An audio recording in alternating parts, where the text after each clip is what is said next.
All right, HTC family, back again for week number 5. Now, we're going to wait a few more moments here. We're going to wait for everyone to slowly roll on in here. Let's get a few more minutes. And while we're waiting, I want to ask a few questions. I want to make sure everyone is on track. Week 5, we get excited. There's so many things to do. Sometimes there's a bit of overwhelm, but I want to check and make sure, has everyone been doing their assignments? Has everyone been in the dojo? Has everyone been role-playing?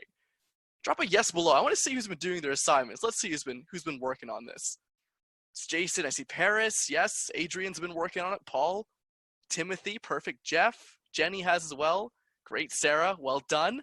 Great job, everyone. See, now I want to make sure everyone stays on top of this because sometimes we fall behind. Sometimes we're like, oh, it can hold off a week, but then another week passes by, and another week, and all of a sudden you're behind. Now, if you're behind, hopefully you're not, I want to challenge you to get ahead. Complete those assignments, get those into the emails, making sure you're on the dojo. Of course, that's what makes a high-ticket closer shine and go above and beyond because that's what we're about. Now, for those of you who don't know, my name is Vikas Kapil. I am your community manager. Great to be here with all of you guys. Now, with week 5, we go over objections and a lot of other fun things. And as you notice, you sort of need to be a master on the phone when it comes to that. Now, last week, we were visited by someone special. The Godfather came on the phone, gave us a new message. Now, we got someone new coming in. Any guesses? Let's see you guess in the chat. Any guesses? Let's see if anyone can get it. Now, this week, we're visited by someone you don't want to cross. His name is Liam Neeson from the movie Taken.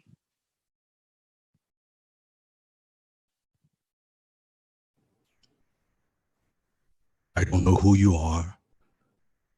I don't know what you want. If you're looking for a discount, I can tell you, I don't do discount. But what I do have are a very particular set of skills, high-income skills I've acquired over a very long career, skills that make me a nightmare for people like you. If you buy right now, that'll be the end of it. I will not look for you. I will not pursue you. But if you don't, I will look for you. I will find you. And I will close you. So there you go. That is the attitude that we need as a high ticket closer. That we go out there. We are the assassins. We make it happen. The high ticket assassins. Whatever it takes. Overcoming objections. So tonight, Siva's going to teach you how to handle resistance and objections like a Kung Fu master. How many of you want to handle resistance and objections like a master? Put in the chat. We're going to do a lot of role play, and it's going to be a little bit different tonight because we'll actually, you and I, go through objection after objection after objection after objection. I'm going to teach you how to handle each one of them. So by the end of tonight, no one, no prospects can throw an objection to you, at you, that you will not know how to handle. You will not know how to redirect. Who is excited? Before we get into the class, I want to introduce someone very, very special. For those you may or may not know, our director of sales. Joe, are you here with us? Hey, Sifu. Hello. Good to see you there, HTC. Now, so the last few weeks, as you know, we have Sergeant Desmond joining us. And today, we actually have Lieutenant Joe joining us. That's right. So now, for those who don't know, Joe is a director of internal sales, meaning he manages all the closers, all the leaders within Sifu's organization. So currently, we have 50 closers and also 70 closers in training. So almost 120 people that he's managing, leading the team to close. So Joe, for our students in HTC this season, share with us a little bit of your background, and you started off just like where they started off, right? And share your background and how you found HTC. Yeah, wow. So this takes me back down memory lane, everyone. So bear with me as we travel through time, right? Back to it's actually about 2 years ago now. It's been a year, more than a year and a half. So just like everyone here in season 14, I was a season 5 member. Graduate, in fact. And any season 5 members are in class tonight, IC or community team, please comment below, right? I love the season. The season 5 season was amazing. So that was back in June 2018, in fact. Now, how I found HTC, so I'm going to share my story to kind of, from where I was to where I am today. It's very interesting because like Sifu just mentioned, I am a lieutenant in the U.S. Army Reserves, so I am commissioned.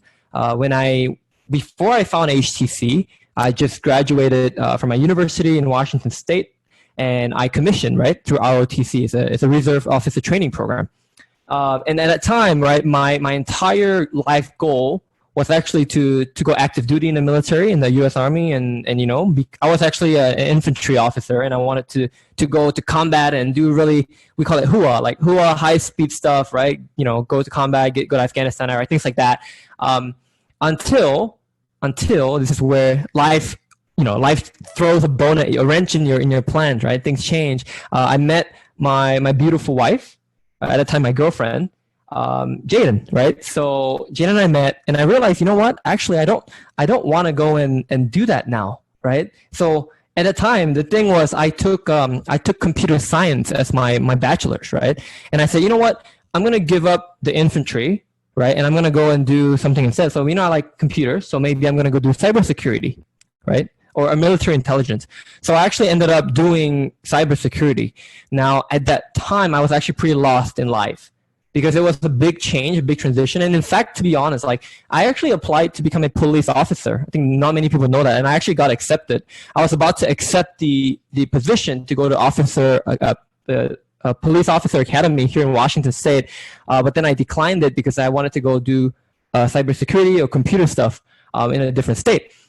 So when I moved from Washington to Illinois, which is where Jaden, my wife at the time, my girlfriend at the time was living in Illinois. When I moved out there, I then, was lost because I had to apply for different jobs, and I wanted to do computer stuff, but then I was sort of living in an armpit town. It was like a very country town where there wasn't a lot of opportunities. So I was very lost, and I was trying to apply for everything. I applied for a TSA position. I applied for different school IT tech positions. But during that time, something very interesting happened. So at that time, Jaden actually left Illinois because she had to go. She's also in the Army. So she went to train with the Army for about 5 weeks. So I was actually alone in a new town, new state. I didn't know anyone, no friends, right? Very lonely. And I was also had no work. So I was unemployed, not making any income, all right? And, trying to figure out life. Then during that time, something very interesting happened. This man in a red suit. Now, some of you are new. You might not even know the man in the red suit. This man in a red suit kept appearing on my Facebook, multiple times every day for weeks. Now that I'm more experienced, I actually realize, damn, that Sifu's team, the retargeting team, the marketing team's amazing. Those ads were, I'm talking about, you saw it, right? They were hitting me nonstop, right? The marketing team was amazing. It was so funny. Now that I think about it, it's funny. So I kept seeing those ads, and at first I ignored it. I'm like, man, who's this Asian guy, right? This must be one of those online scams, right? Make money online. I'm not the only one, right? I'm not only the one guilty of this. We all thought the same thing. Who is this guy, right? But one day, because I was so lonely, so desperate in a way for finding my purpose in life, I clicked on the webinar. And at first I got the FU money, right? I downloaded the book, I started reading it, got the audiobook. Then I watched the webinar, and that webinar closed me on the spot. That webinar just game over, closed me. But I was kind of skeptical. So I Googled Venlock and HTC for 24 hours straight, like not even go to bed because I was so excited, but I was a bit scared. So I kept like, who's Dan Lok? Is he a scam? Blah, blah, blah. And I saw a lot of like review sites, and actually I met a lot of cool people. I met people like Payman, right, who was very active, and I actually spoke to Payman, and I met a lot of cool people. And then finally, I just signed up. And then I joined it season 5. So I think I put in a lot of work. I really, I truly did believe, and I still believe to today, that this high income skill was going to change my life. And it did. It really did, because I mastered I wouldn't say, always room to improve, but I would say I did really do my best to master the skill to my best ability, right? So right within season 5, during my first 7 weeks, I was actually very proud to say I'm actually probably one of the few to be able to say that I actually made my investment back through closing. I think not a lot of people can say that. Like, I actually made $2,500 in commission through closing within 7 weeks. So the skill that Sifu taught all of us, everyone here, actually like paid it off itself. So I was really excited, really pumped. And, I found I had a lot of different influencers, I had different opportunities. And then, so as months went by, right, I was closing, I was making fairly decent income. Actually, it's a lot more than what I expected. Like, the IT job I got offered, they only offered about 3.2K US a month. But with closing, I was averaging 4 or 5K pretty consistently, right? Some up and downs, but pretty consistent. It was a pretty good start. Then I was closing. I was closing full time, like every single day, 8 to 10 calls a day, like Monday through Friday, really. I did that, right, full time for many months. Then I had an opportunity, thanks to the Sarge, right, Sarge Desmond, he invited me to the Sifu Closers team. And I was doing a lot of closing there. I closed, HTC, right? At the time we didn't have HIC, which is HTC, so I did that. And then I got the opportunities. I rose through the rank to become then the Sarge's, the right hand, helping him with internal sales. And then Sifu, always, much thanks to Sifu and to Jenny and the team, they saw potential in me, and then they gave me this opportunity now to lead an amazing team of sales managers, sales leaders, and closers. So between then, season 5 to now, it's been about, I've been in Team Dan Lok since April last year. All right, so it's almost been a year, right? I was at first I was like an assistant sales manager, and then like a sales manager, right, for the first six months, and then I became a director back in October. So now we're in February, so it's been about 9 months, nine months now. And I have a great, amazing team. All this stuff that you see that we're doing with like, I think Sifu will talk about later, the closers in training and on all those things, and it's all kudos to my team. Like, I couldn't be here without my team. Like my team, Felix, Christy, Sean, James, Jason, they're amazing, and they're the high performers, and we're super proud of them. And all the closers too, right? Top closers, like people with top potential. And by the way, season 14, our team is aggressively recruiting and scaling. I know Sifu didn't ask me to sort of plug this in here, but I'm just putting it out here for you guys. Like, please, like I just beg you to perform at your best, put in your hard work, give it your best shot, your best effort, because the managers are looking for top talent. Like, we are building up the closing training system so hard. We're gonna drive it so hard. Felix is gonna do amazing with it. We're gonna need top talent to close a lot of different products and services. So I think with that, Sifu, I think that's a pretty good, long enough introduction. So from the beginning, just exactly where you started, right? As you are, just like where Joe started, from HTC at the time, making a few $1,000s to now earning 6-figure income a year within not a very short period of time.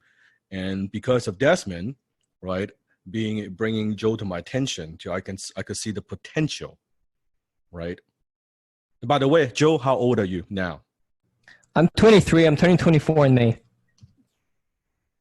20 somewhat years old. And this Sifu gives opportunities. I don't care about age. I don't care about background. I don't care about any of those things. I care about if you're coachable. How many of you are coachable? I care if you are willing to do what it takes. Are you committed? Are you putting in the work? Are you serious? And from there, and now leading a team of 50 closers, as well as another 70 that are in training. So 120 people, and we're expanding. So How many of you want to close for seafood products and companies? If that's you, Joe is the one that would interview and filter and all of that.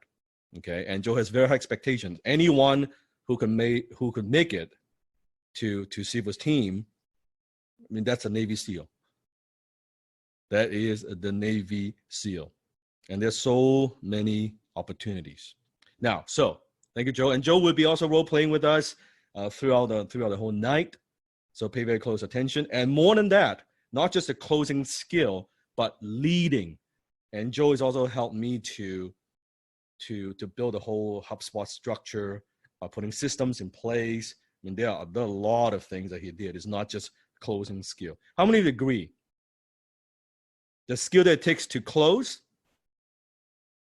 and the skill that compared to running a team of 120 people, it's a different skill set.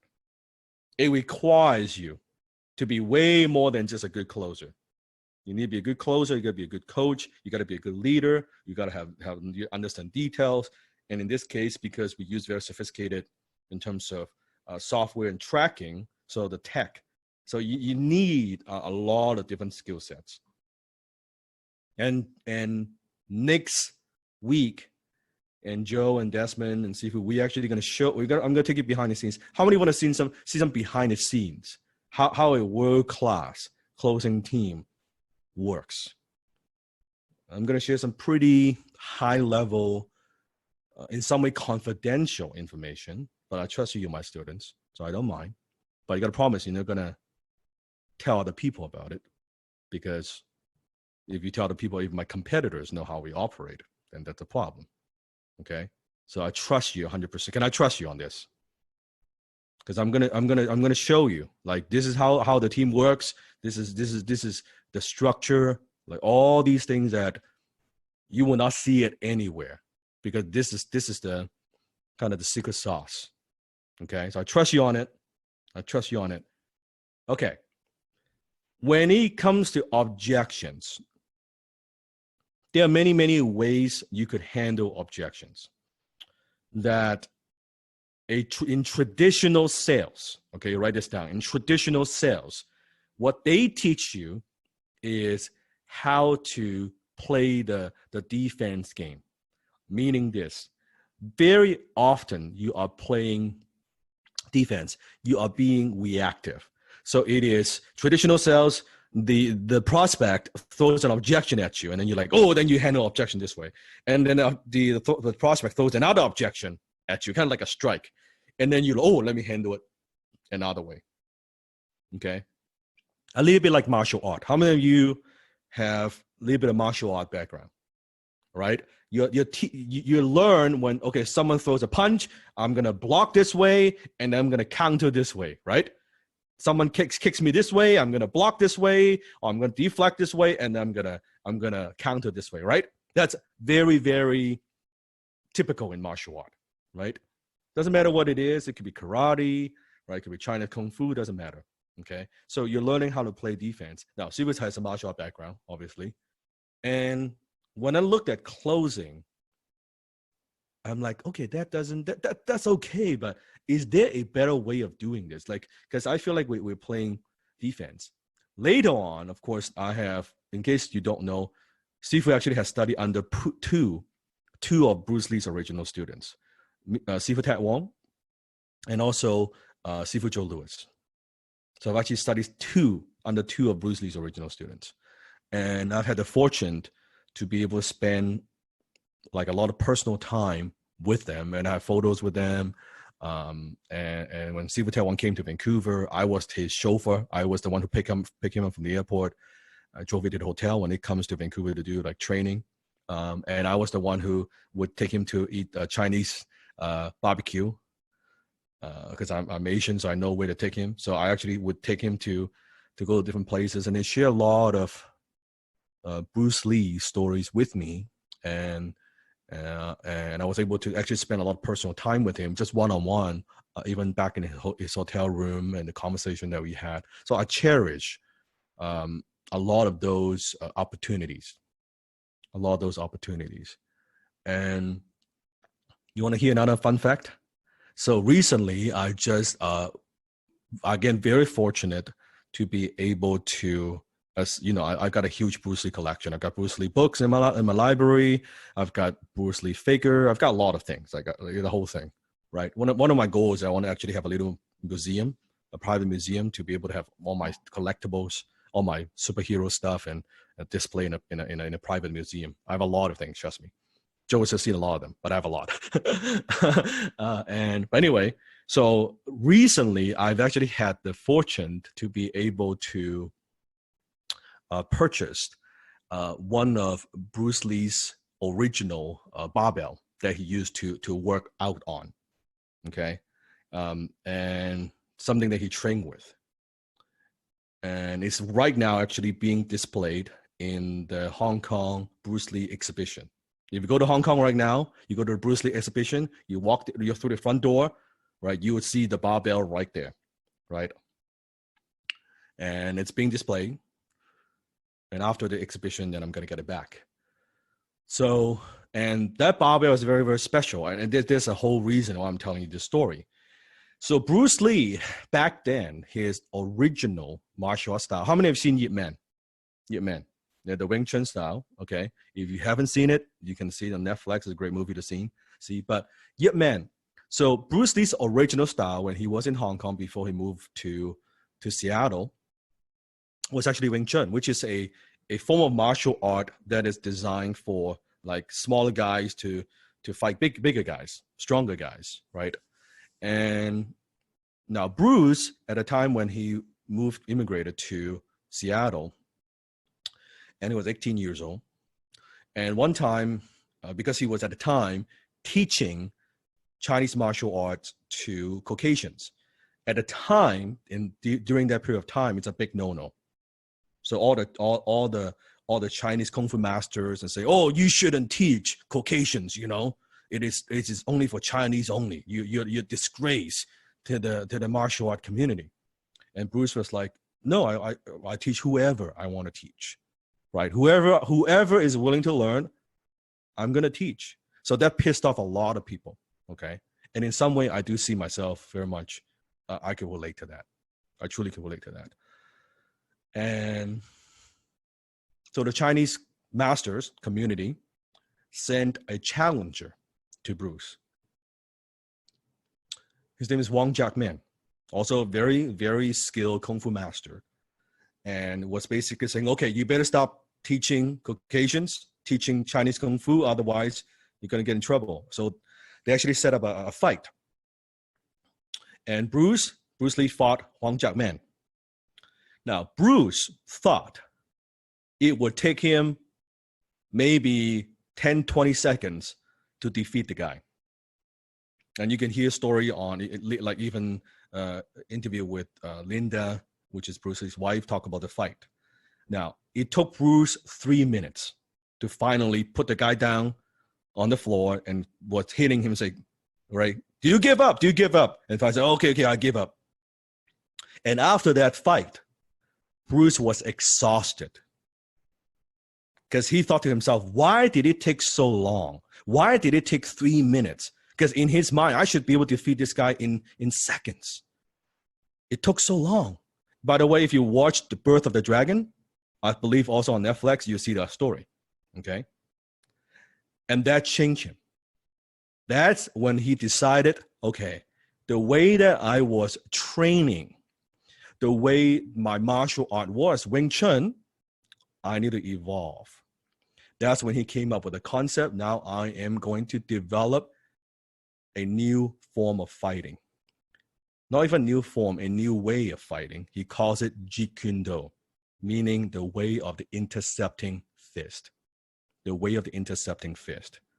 And now how the barbell ties into the story. Right after the fight with Wang Jackman, the first piece of equipment that Bruce bought to strengthen his endurance and muscles was that barbell set.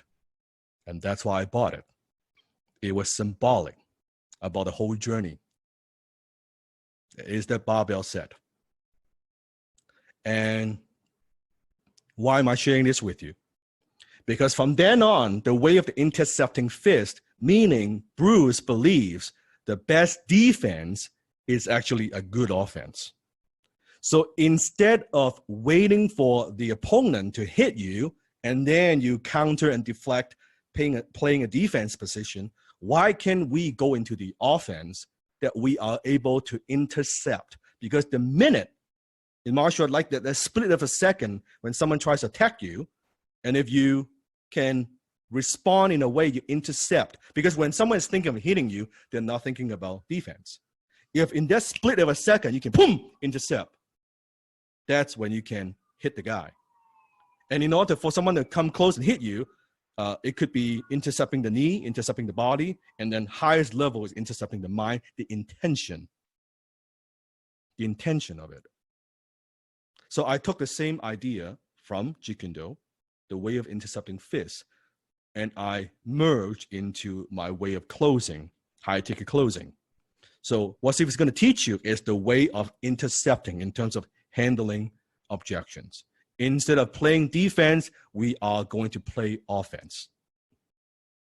Instead of being reactive, we are going to be proactive. So you see how that barbell very much, it's a very symbolic tool for what we do. And that's why I'm very, very proud to be able to have that historic piece of training equipment that used by Bruce, the first piece of exercise equipment right after the Wong Jackman fight, right? To be able to have that as a collection.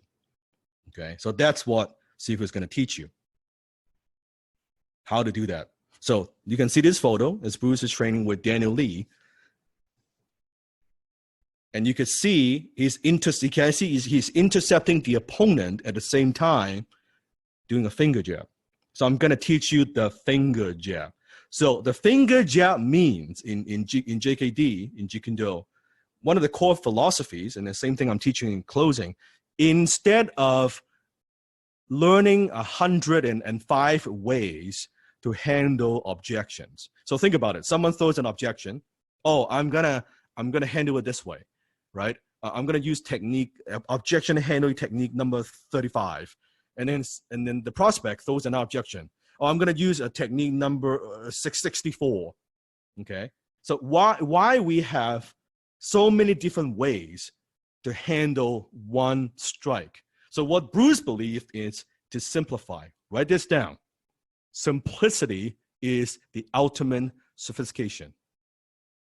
I'll say that one more time. Simplicity is the ultimate sophistication. So what Bruce used to believe in is, well, you know what? I don't really care what the hell you're going to do. I train my finger jab again and again and again and again. You're going to throw a punch, I'm going to finger jab. You're going to throw a kick, boom, I'm going to finger jab. Right? You think of hitting, boom, I'm going to finger jab. It doesn't matter what you do. I'm putting a prospect in defense. And that's what we're going to do. And you'll see if he's not going to teach you, here's 30 ways for you to handle one objection. If the way to handle the objection is effective, why do I need to learn 30 different replies to handle one objection? Does that make sense? Like, why? If it's good. Why can I not use one way to handle 10 objections? So I don't really care if you give me a price objection. I don't care if you give me a time objection. I don't care if you give me a partner objection. Whatever the hell it is, it doesn't matter. I keep it simple, because then this way we're not